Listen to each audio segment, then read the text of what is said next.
cancer inside your title. These things come, they're debts that you thought were paid off and gone, mortgage debts, that no one's made any attempt to collect in 5, 10, 15, 20 years in some cases. And now they come back, and not only do they want to collect, but they want to collect all the back taxes and all, no, excuse me, not taxes, all the back interest, all the back penalties and everything else. Which is how this is a true story, which is how a $60,000 debt from 17 years ago, left untended, becomes a $250,000 debt. And the bank's coming after them for every penny, and it's unjust and it's wrong, and we're going to talk about it all today. And there's now, finally, I've been pushing for this for over 30 years.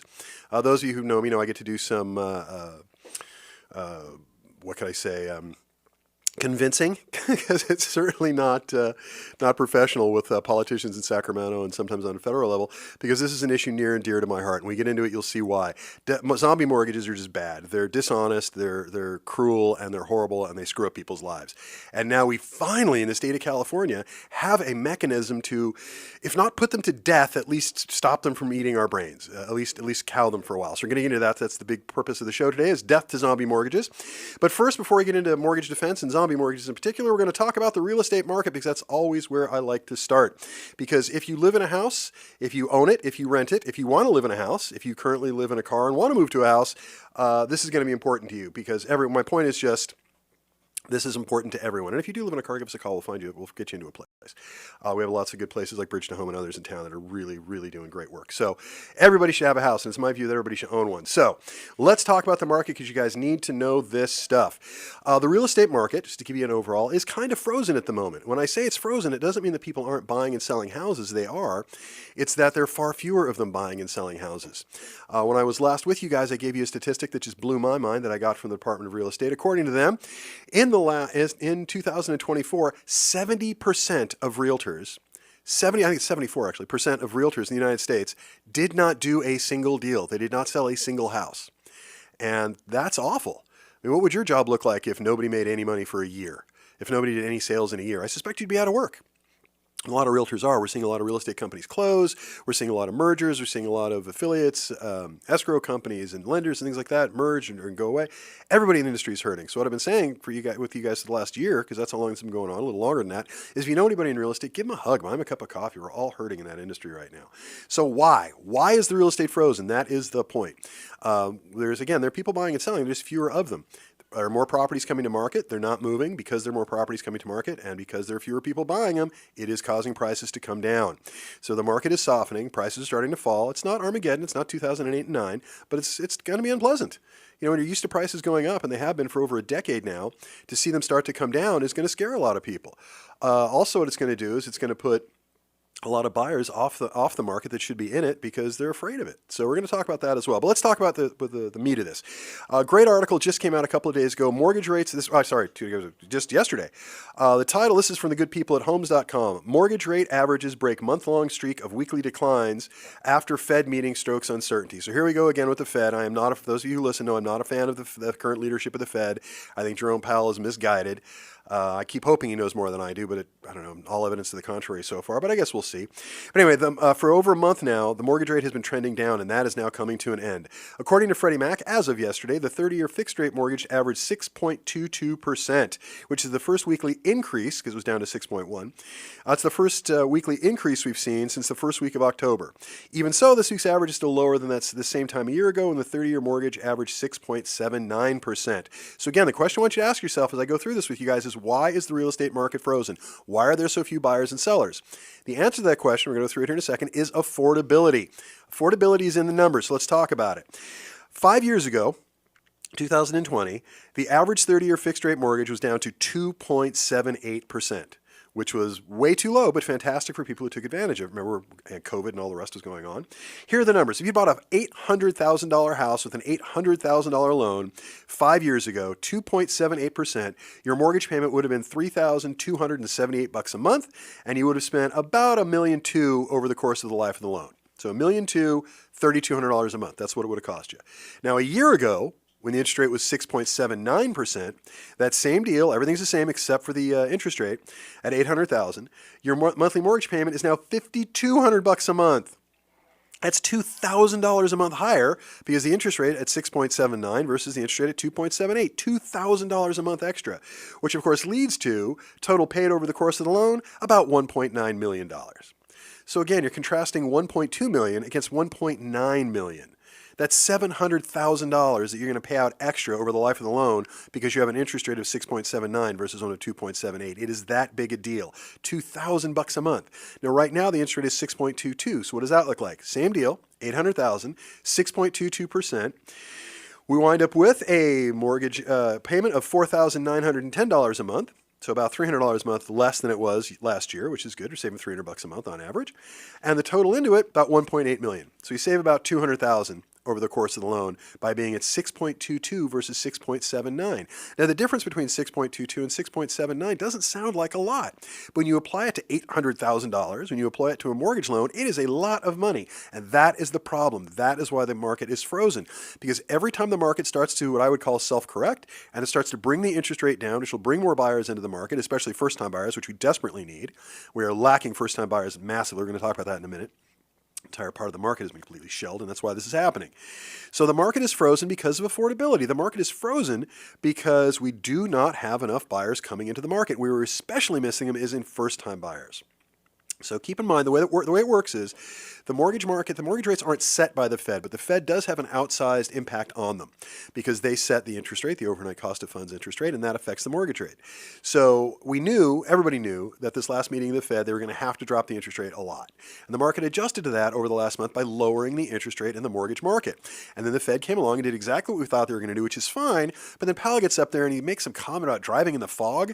You're not driving a car, dude. You're running the Fed. They're running the Federal Reserve of the largest government, the biggest banks in the world. That is not the same as me driving a car on a foggy road. Because I can always pull over. If I have a snack in my car, I can pull over and take a snack and take a nap and wait till the lights come on. But so you're not driving a car. That was a horrible analogy. But what he said was, if you're driving a car on a foggy road, you slow down.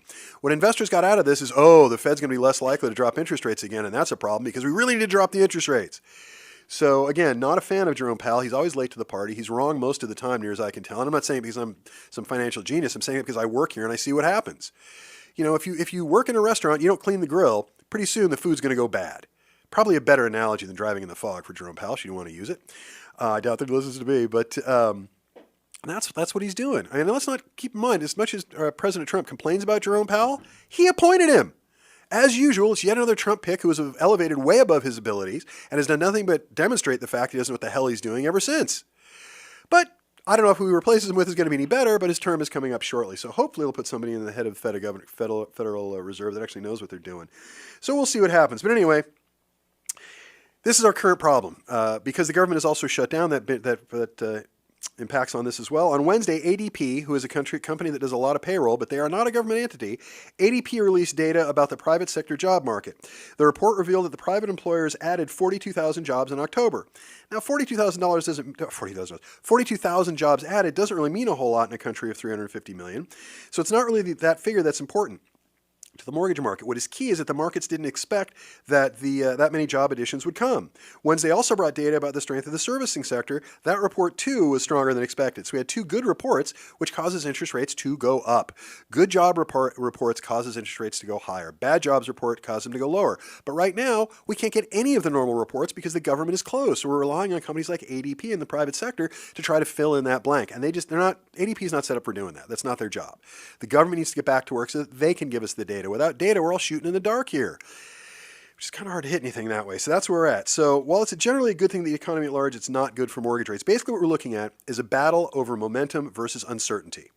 The market wants momentum. The market wants to lower the interest rate, bring more buyers in the market, get more houses sold. That's what the market wants to do. That's where the market is headed if they'll just leave it alone. They'll stop monkeying with it.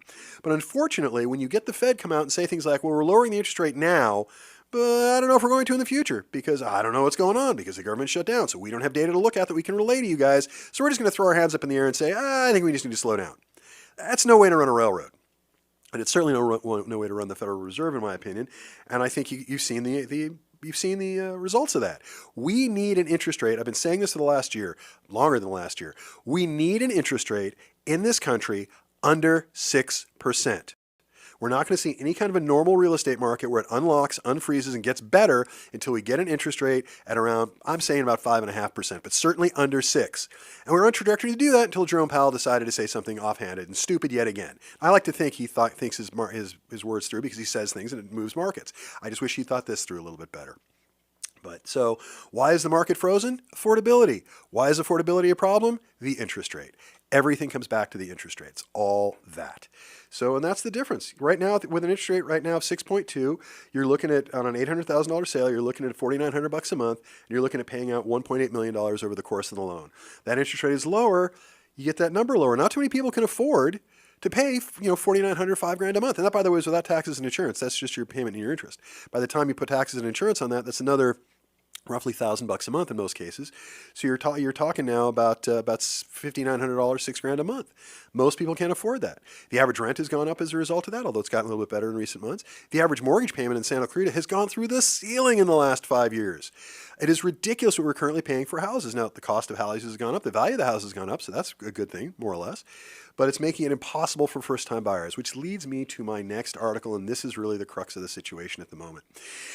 NAR put out a report last Tuesday, and there's some stuff in that report that is incredibly important. NAR is the National Association of Realtors. They are not government affiliated. They're a private trade union, of which I'm a proud member and have been for the better part of 34, almost 35 years now. So go NAR. I think they do good work. They do some crazy stuff too, but they do good work. I'm a big fan. So, okay, and the recent NAR report says the market is split with all cash buyers at an all-time high and first-time buyers at an all-time low. We cannot tolerate that. That is a recipe for disaster. Between July 2024 and June 2024, 25, last year, the share of first-time home buyers declined 21%. It's according to the National Association of Realtors and their 2025 home profile of buyers and sellers that, again, was just released Tuesday of this week. That's the lowest share recorded by the survey since it started in 1981.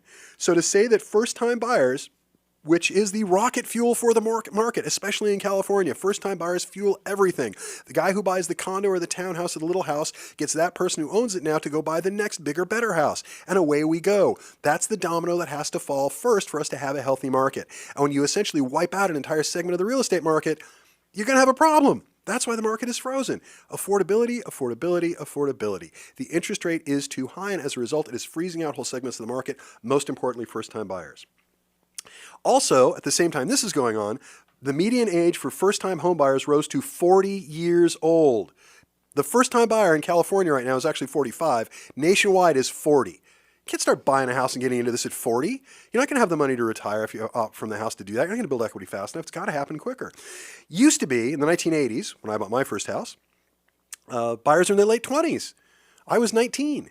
So I was a little ahead of the curve. But you could do that then. A 19-year-old kid, it's still in college, who had a couple of jobs, could actually buy a townhouse. Can't do that now. I paid $85,000 for my first house at Trace Robles in Canyon Country off Sierra Highway there. Anyway, it's absolutely gotten ridiculous. It's a continuation of the underlying shift that has manifested in the housing market over the last several years.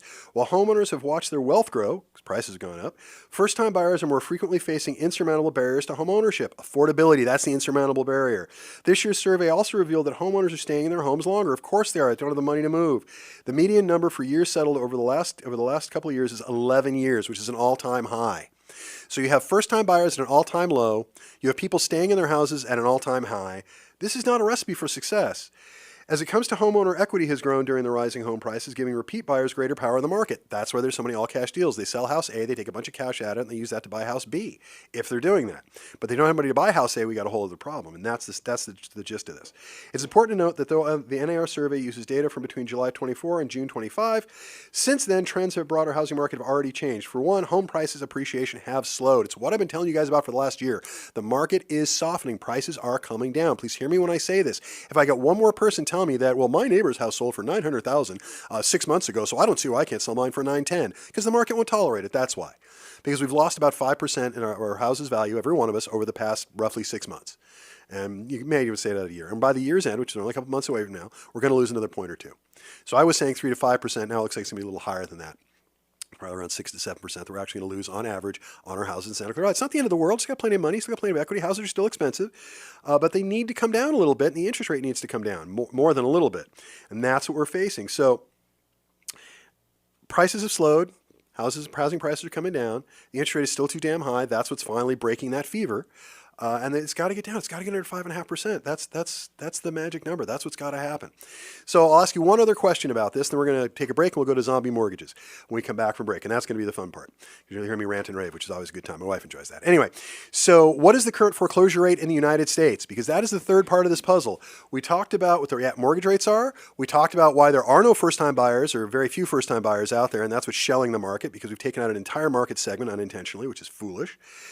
So what is the current foreclosure rate as a result of all of this? Well, totally predictably, September 2025 total foreclosure filings across the United States were 35,602 properties with default notices. This is just in the month of September this year.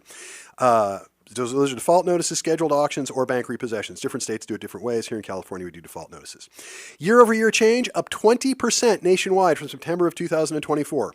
So you got to ask yourself this question. Why are there so more foreclosures now, so many more foreclosures now than there were in 2024? A 20% increase? That's a hell of an increase in 1 year. September of 2024 had 20% fewer foreclosures than September of 2025. That is an astonishing number. Remember that as we go through the rest of this. I'm a numbers guy. This is where the rubber meets the road. The national rate, 1 in every 3,997 housing units has a foreclosure filing. That's how you track these things. How many over 1,000? How many in several thousand?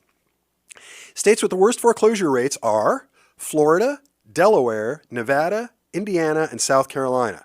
Notice California not in the top 5. When it comes to the number of foreclosures per capita, California is 12 on that list, with a foreclosure rate of 1 in every 3,514 homes. So for every 3,500 houses, there's at least one house that's in foreclosure right now. But you got to remember, California is a big state with a lot of people in it. We're the most populous state in the country. That's a total of This is the big number. This is how many current foreclosures there are going on right now in the state of California. And this floored me. 14,532,683 currently in active foreclosure in California. 14 million houses in this state are currently in, I question the data, but 14 million houses supposedly are in active foreclosure in this state right now. Now we're number 2, second only to Florida, in the total number of homes currently in foreclosure.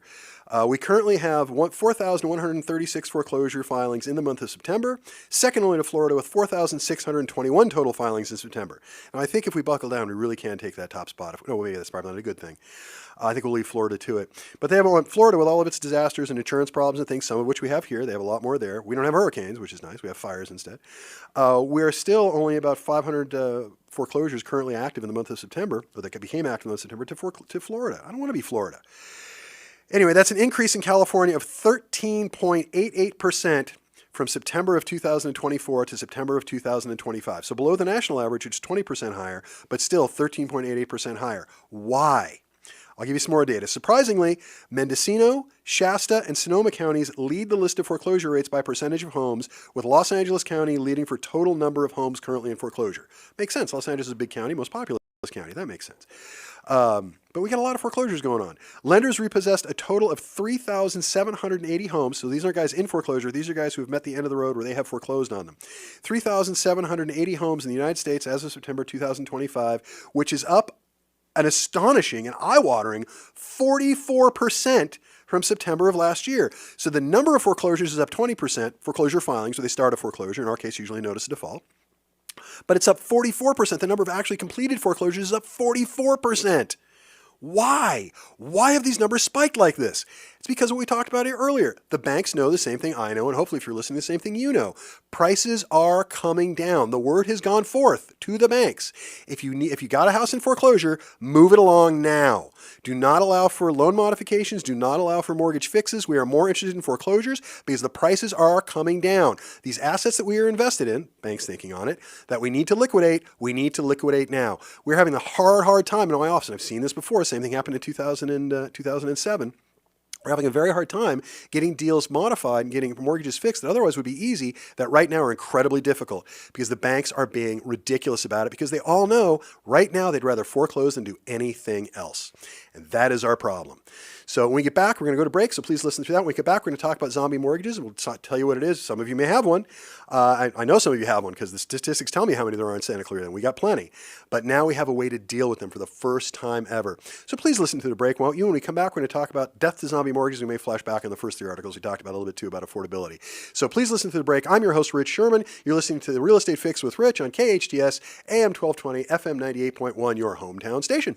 Hey everybody, thanks for listening to the break. Welcome back. You're listening to the Real Estate Fix. I'm your host, Rich Szerman, on KHTS, FM 98.1, AM 1220, your hometown station. And for those of you just joining us, like my mom, we're about to talk about death to zombie mortgages. Death to zombie mortgages. And I'm going to talk about what a zombie mortgage is and what or are and why they have to die. I'm sure you'll agree with me when I tell you what they are, for those of you who don't know. For those of you who do know, you want to know how to kill them if you may have one or have a friend who has one. Now, before the break, we were talking about why market frozen again, and the answer to that, because it was starting to move in the fourth quarter of last year and the first quarter of this year, it froze up again because of interest rates, because of affordability. We talked about a National Association of Realtors report that came out last Tuesday that tells us that the number of first-time buyers has declined massively, and we've shelled out and completely wiped out almost an entire segment of the real estate market. A healthy market, in the area, about 30 to 40% of the buyers should be first-time buyers. The fact that that has dropped as much as it has to almost nothing is what's one of the other reasons it's paralyzing the market. And the last thing we talked about is what is the current foreclosure rate in the United States, and it is going up dramatically. Not just the foreclosure rate of filings, which has gone up about 20% overall, 13.88% here in California, but the number of actual foreclosures taking place is up 44%, and that is an eye-watering number. That means right now, if you get a foreclosure notice against you, the odds are pretty good the bank's going to go through with it. They're not going to give you any leeway whatsoever, so you better get into that fight if you got a fight to have as quickly as possible. Now, what we will see shortly on the other end of this in the next month or two, we're going to see the number of bankruptcy filings also go through the roof. That started, but we're going to see that happen as well. These are not healthy things for the U.S. economy, and the key to all of this is the interest rate. The interest rate must go down. The Fed has got to stop screwing around as if inflation is the only thing they're dealing with, because it's not. And what they're doing is they're creating other problems. Like they're trying to fix problem A and creating problems B, C, D, and E. And it's just annoying. If they would just leave the market more to itself, as we traditionally do in this country, it's not self-correcting, but it would help. Anyway. Let's talk. So that's where the market's at. Let's talk about zombie mortgages and my favorite part of the show. And as my mom likes to tell me, the only part of the show she listens to is the middle, because that's the only part that she finds interesting. Trying not to let that hurt my ego. But anyway, so yeah, zombie mortgages. Let's keep mom happy. Death to zombie mortgages. The Consumer Financial Protection Bureau defines a zombie mortgage as old debts can be written off by a lender and sold for pennies on the dollar to debt collectors. Sometimes the mortgage company goes silent and stops sending statements or communicating with you altogether. Years later, a debt collector reaches out to collect on the debt. Because these mortgages seem to reappear after being considered dead for, in some cases, decades, they're sometimes called zombie second mortgages. They're called zombie mortgages because a friend of mine, Lou Esmond, friend of the show, friend of mine, coined the term about 5-10 years ago, I think, on the air. We were talking about it. We started calling them zombie mortgages because they come back from the dead to eat your equity. So zombie seemed appropriate. Sometimes they're called ghost mortgages. I like zombie better. But anyway, that's what a zombie mortgage is. A zombie mortgage is a debt. Maybe you had a second mortgage and you filed a bankruptcy, you did a refi, you did a loan modification. You may have even gotten a letter in the mail from the bank that said, and I've seen many of these, no further payments are necessary. Your debt is being written off. Now, if you got a letter in the mail from a second mortgage company, you hadn't paid in a year, that said, no further payments are necessary, your debt is being written off, charged off, you would think, great, one less thing to worry about. The problem with that is, it's not what it means. When they say charged off, it's just an accounting term, which just means they're not going to call it an asset of the bank. But the debt still exists. So when they charge something off, and understand this part first, when a bank charges something off, what they're doing is they're telling, in our case, the State Franchise Tax Board in California, and the federal, IRS, they're telling them that this debt is of no value and is not collectible. That's what a write-off is. We don't have to. We can take a tax write-off on this here at the bank because that debt is of no value and no longer collectible. Then they have the unmitigated gall, after taking that tax write-off, to turn around and sell your zombie mortgage in the secondary market. Wait a minute, you guys just told the government that the loan is uncollectible and is of no value. Now you're selling it for a value. Now, what the banks will tell you is when they sell it in the secondary market, because I've heard this argument 1,000 times over 30 years of fighting with these things, they report that. They report that as income. But here's the rub. The income that they report when they sell a non-performing asset is a lot lower tax rate than if it was a performing asset that they were regularly servicing. So that's the game. Not only do they take the tax write-off and say it's a bad debt that they then turn around and sell for money, but they get a lower tax rate when they resell it. That's obscene. They get it. The heads I win, tails you lose. I mean, that's completely ridiculous. But here's what is finally, and that's why zombie mortgages have become a big thing, because what can happen is some low-lying, I call them bottom feeders, vulture capitalists, if you like. And this is a true story. These are true numbers. A vulture capitalist could look at a loan that has not been touched in 17 years. No communication with the client. Client did not even know it existed. He thought it was wiped out in a bankruptcy he did in 2007, 2008. Right? Because his attorney told him not to worry about it. Again, attorneys are often wrong with this stuff too. So that's where a lot of these come from. So now you have documents that are sitting. You have a loan that's been sitting. No one's touched it for 17 years. It started off as about a $50,000 debt. Want to hazard a guess as to what it is now? I'll help you out. It's 10.5% interest over 17 years, compounding upon itself. For those of you doing the math, I appreciate it, but the answer is about $250,000. So my client's $50,000, slightly over $50,000 debt is now a $250,000 debt because nobody touched it over the last 17 years. That is a zombie mortgage. And they're coming after him and they're saying, pay us, we're going to take your house. He's in California and they can't say that anymore. I'm going to tell you why. AB 130. Now, when politicians do this, AB 130 was a bill that was designed to roll back some environmental stuff so you get more building going on in the state, which I think is a good thing. But what happened is, and I don't like when politicians do this usually, at the 11th hour, the governor's office here, Gavin Newsom's office, sort of snuck in this provision, which I love because it's finally putting it at stake in the heart of these freaking zombie mortgages. So we're finally getting rid of zombie mortgages. Here's why. AB 130 passed and was signed into law as California Civil Code 2924.13. If you have one of these, learn those 6 digits. 2924.13. That's the civil code. You can always call me, I'll give it to you. This took effect July 1st, only 4 months ago, and this is the most consequential law to combat zombie mortgages California has ever had. Now it's a new law, it's a very short law, so it's up for interpretation, it's got to withstand legal challenges. If it withstands legal challenges, this may be the most important legislation in California real estate in the last 50 years. That's not just me saying that. That's the Department of Real Estate saying that. It's every paper in the state saying that. That's every economist you can find on this topic saying that. This could be the most consequential legislation regarding zombie mortgages, regarding mortgages in general in the state of California, certainly, in the last 50 years. I've been screaming about this for 30, so I'm going to believe what they say here.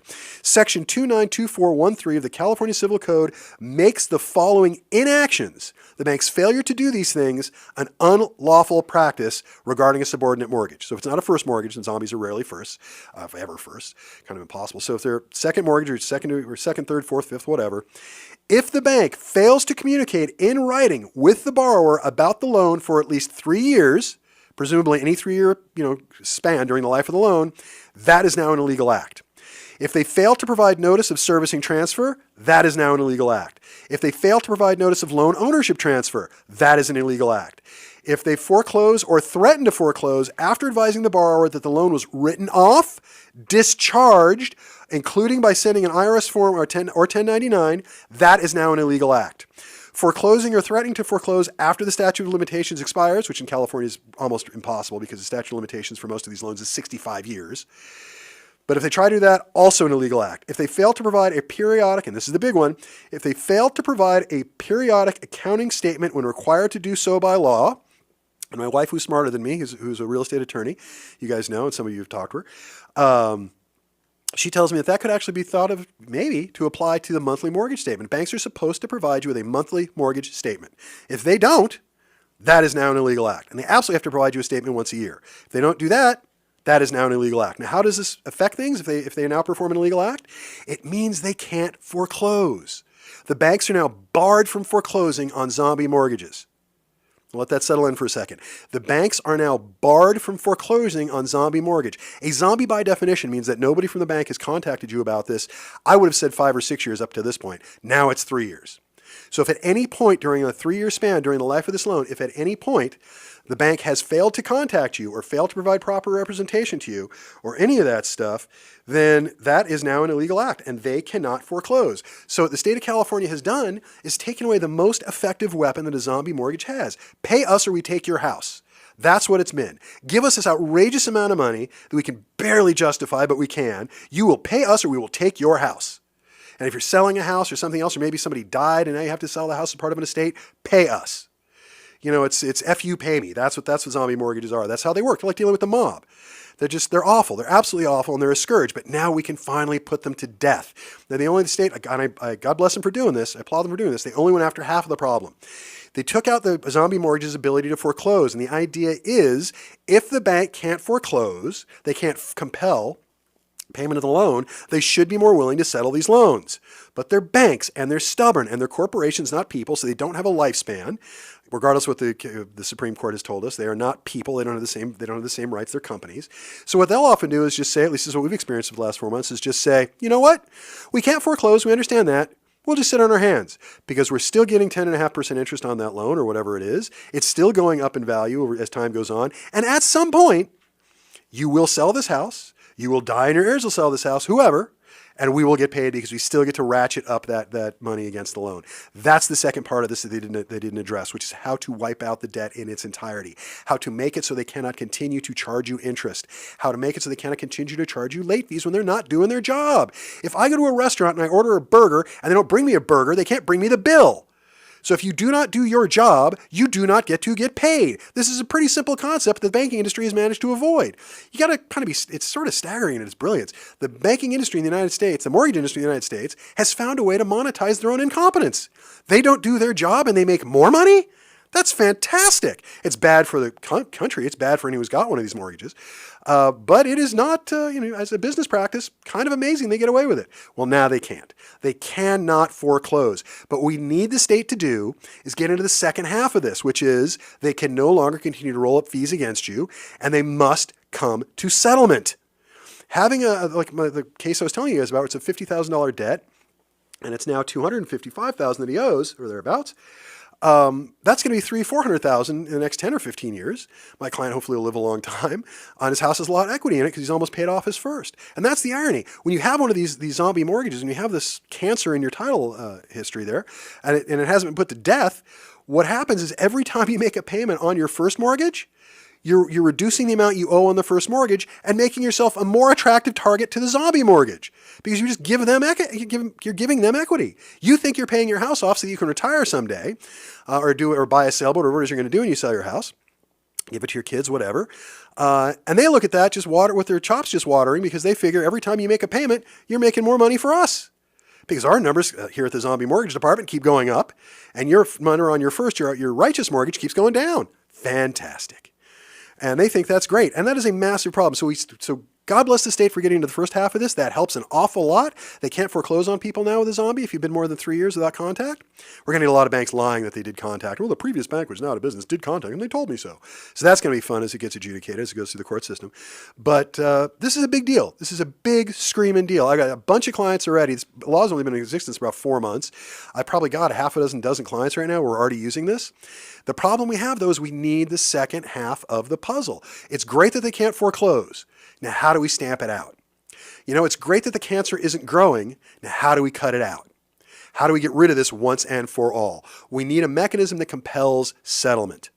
Maybe it's some sort of court-ordered thing. Maybe it's some sort of commission. I don't know. But we need something to compel settlement. The banks cannot be allowed to write their own rules. They just can't because they won't do it honestly. They've proven that time and time again.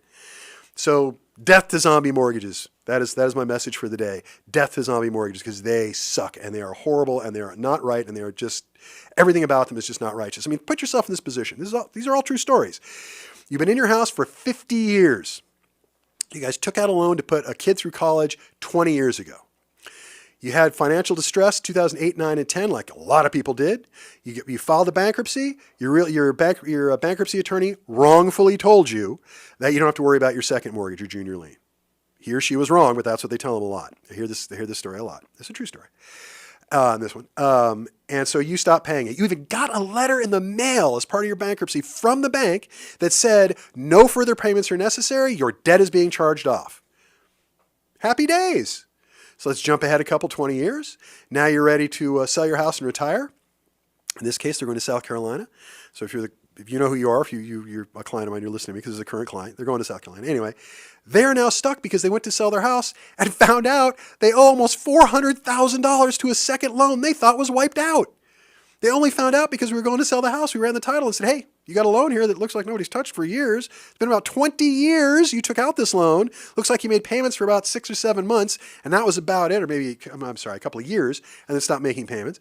And you were, told it was discharged, got the bankruptcy guy. He even has the note from his, he even has the email from his attorney all those years ago saying you don't have to worry about the second. As if somehow that's a get out of jail free card. It's not. So we go back to the bank. We say, you can't foreclose. And the bank says, okay, we can't foreclose, but you want to sell the house, don't you? So I tell you what, you're going to give us every penny we're asking for because you got room in the equity. Can't move to South Carolina. Sorry about that. Certainly not in the house you wanted to because you got to pay these idiots off. And we're fighting it. We'll win. We'll get it down. But we need the state to give us the second half of the puzzle. If they can't foreclose, that's great. Huge. Not poo-pooing that at all. I think it's fantastic. But we need the second half of the puzzle. How do we deal with the underlying debt now that they can't foreclose? They are impotent. They cannot foreclose. They cannot threaten to foreclose. They can't throw you out and take your house, which up until 4 months ago, they could, they did, and they would. Saw it all the time. But now how do we solve it personally? We've got the cancer to stop growing. Fabulous. Now, how do we cut it out? How do we get the cancer out of the title so you can actually sell your house at a profit and move on with your life? How do we get to that point? And I will be in Sacramento about 3 months from now. I'll be having that conversation with all the regular suspects, which they will probably say, yes, Rich, that's great. And then they will do nothing. You know what, as a matter of fact, we come back, I'll tell you a story about dealing with politicians and that sort of stuff. So I tell you what, let's listen through the break. When we get back, we're going to talk about the other half of this coin, which is a bill that came in through AB 2424. We're going to talk about it as well. Our own Pilar Schiavo did this. God bless you, Pilar. You did fantastic work here. Thank you very, very much. We've already used this law as well. It's the second. We got 2 new laws in the last 6 months. This is the second one. So we've talked about the death to zombie mortgages and how Civil Code 2924.13 is changing things, dramatically changing things. The second half of that is AB 2424, and that has to do with when a bank goes to foreclose, giving you time to sell the house and the new rules that they have to work under. Also, these are seismic shifts in the state of California. Seismic. These are massive changes in the law that I've been waiting for, both of these cases, for over 30 years. So it's kind of like Christmas in my office, not because it's good to have somebody who has a zombie mortgage, but because now we have a new tool to fight them. Not that it's good to have somebody in foreclosure, but now I have a new tool to fight it. So we're going to talk about all these things. We're going to talk about the stopping foreclosure sale when we get back. So please listen to the break, won't you? I'd appreciate it. I'm Rich with the Real Estate Fix with KHTS, FM 98.1, AM 1220, your hometown station. Hey everybody, welcome back. You're listening to The Real Estate Fix. I'm your host, Rich Szerman, on KHTS, AM 1220, FM 98.1, your hometown station. Thank you guys for tuning in. I hope you guys have been listening to the show. I've been talking about where the market's at and why it's here. We've been talking about death to zombie mortgages. I really hate zombie mortgages. It's like a passion. I probably wake up in the middle of the night screaming about them too. They're absolutely awful. They're a cancer in the real estate industry, and they should never have been allowed to begin with. You don't do your job. A zombie mortgage is a mortgage that's gone untouched for years, decades in some cases. Now, you as the bank don't do your job. You make no attempt to collect in over a decade, although now the law is 3 years. You don't do your job, you don't get to collect. That just needs to be the rule. And that's kind of where we're at now. It doesn't prevent them from collecting, but it does prevent them from compelling collection. It prevents them from foreclosing. And as I was talking about before the break, state of California, our assembly people, our governors, our mayors, everybody else, you guys got to get in on this. We got the first half. Thank you for that. Huge, huge difference. We're most of the way home now. Thank you. I need you to get into the second half. I need you to not only prevent them from foreclosing on a zombie mortgage, which is a bad debt that they haven't serviced for years. We need to talk about the second half. How do we ultimately settle the debt? You need to give us a mechanism for that. Because what banks are doing is saying, okay, we can't foreclose. We'll just sit here with our feet up and wait till you have to sell. And we're going to charge you every penny and interest and everything else. So get the cancer growing again, and you'll die eventually. That's kind of their attitude. And that's not okay. We're swapping to a larger problem for a slightly smaller problem, but we still got a problem. So if you're a politician or you know someone who is, I know there are a lot of you out there where your hearts and your heads are in the right place, and I appreciate every one of you, both sides of the aisle, I really do, because this is not a partisan thing. This is a both sides thing. Everybody has a mortgage. Whatever your political beliefs are, you probably have a mortgage. I need you guys to get into the second half of this, and I definitely got some ideas on the subject, so please let me know. Let's move on to the second half of the massive laws that have changed in the last 4 or 5 months. This is one we refer to in the office as AB 2424. AB just stands for Assembly Bill because that's what it originally was. And this one we go a little bit easier on the stopping zombie mortgages. I tell everybody about the Civil Code 2924.13 because that whole thing manifests kind of in one civil code. But AB 2424 is a little bit more far-reaching. and it manifests in a couple civil codes. So let's go over this. New law in California, which again we're talking about AB 2424, amends the existing California foreclosure laws, Civil Code sections 2923.5, 2923.55, and 2924F. And if you want to know more about the civil codes, call me. I'll introduce my wife. She's a real estate attorney. She's the smarter part of this partnership. In addition to being better looking, she's also smarter than I am. And she can tell you where those civil codes are, get you copies of it, whatever you guys need. So I'm volunteering her for more free work, which she loves. And she does a lot of pro bono work. Anyway, so Section 2932.2 is the other section that gets in there, and these all enhance consumer protections during non-judicial foreclosure processes, although it can do some good with judicial as well. Now, in California, we have two methods of foreclosure. We have some states who have one or the other. Most states do both. In California, we do both. We have judicial and what's called non-judicial. 99.9% of the foreclosures in California are non-judicial, because what that means is you post them at the court. You say, I did everything right as the bank. I swear under penalty of perjury I did it right, and you post it with the court, and the court goes, all right. Now, a judicial foreclosure is when you're actually having a hearing at the court. The court is going to hear the matter. That's why most foreclosures are non-judicial, because judicial foreclosures take a lot longer, 2-3 years. They cost a lot more money. Whether you're defending it as the consumer or whether you're prosecuting it as the lender, they cost a lot more money and they take a lot more time. So almost nobody does judicial foreclosures. You do that if it's a really complicated case or it's commercial or something. But for residential, 99% of it is going to be, if not more, I'd be interested in seeing that data actually. But I'm going to say about 99% of it is going to be non-judicial foreclosures. So the vast majority of the stuff that we deal with in California, non-judicial foreclosures. Now the way it works in California is the first thing a bank does is they post what's called an NOD. It's a notice of default. You get a bunch of certified letters in the mail. You have to be at least 120 days past due on a first. On a second, it's a little bit different. But on a commercial loan, different still. But anyway, the first thing they have to do on all loans, any mortgage loan, is post a notice of default. Now that's a lawsuit. That is the bank or the lender telling the world that you have not paid your bills and they intend to go through this process to take back their collateral, which is your house. So they file an NOD. Now from the filing of the NOD, this is by statute, not by choice, this is the statute, the bank has to wait, or the trustee is, will be more accurate, has to wait 90 days before they can do anything else. You have a 90-day period. California's better at this than most states. You have a 90-day period under the NOD before they can move to NOS, Notice of Sale.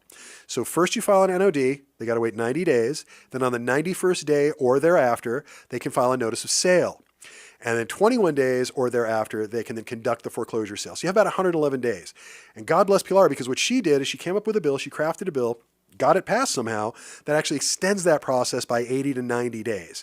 And here's the way it works. First, third-party notification has got to be better. The bill mandates that mortgages, beneficiaries, and other agents allow third parties, such as family members, HUD-certified counselors, etc., to get copies of notices of default, mortgage statements, etc. That's always been true. Here's the big one. Postponement of foreclosure sale. If a trustee receives a listing agreement by a designated California broker, of which I am one, lots of them around the state, the property for sale, the mortgage trustee via certified mail or traced courier, certified mail, you can get away with fax most of the time, at least 5 business days, that's calendar days, that's business days, not calendar days. So weekends don't count. So you really need about a week. So you need 7 days. Before the scheduled sale date, you send the trustee a copy of a listing agreement that is duly executed. The sale must be postponed for 45 days. That gives you another 45 days to sell the house and avoid the foreclosure. You can also, if you get an escrow at that point, show them a bona fide escrow, you get another 45 days. So what Pilar has done is given us a situation where you take a 111-day process, which isn't long enough to begin with, and add another 80 to 90 days to it. And that is huge. So now people, if you get into foreclosure, you actually have an opportunity to sell the house before you lose it. You still got to get off your butt and get the job done, and you got to sell the house, or save the house, or do whatever you're doing. But it gives us more options. These laws are huge. They change the way mortgages work. They protect the consumer. We can now kill zombie mortgages, or at least cow them, and we have an opportunity to sell that we didn't otherwise have. If you have issues about any of these, you have questions about any of this stuff, please, please, please call me. I love talking about this stuff while I'm on the radio. You can get me at 661-714-1400. I'm your host, Rich Szerman. Thank you for listening. This is The Fix with Rich. You've been listening to KHTS FM 98.1, and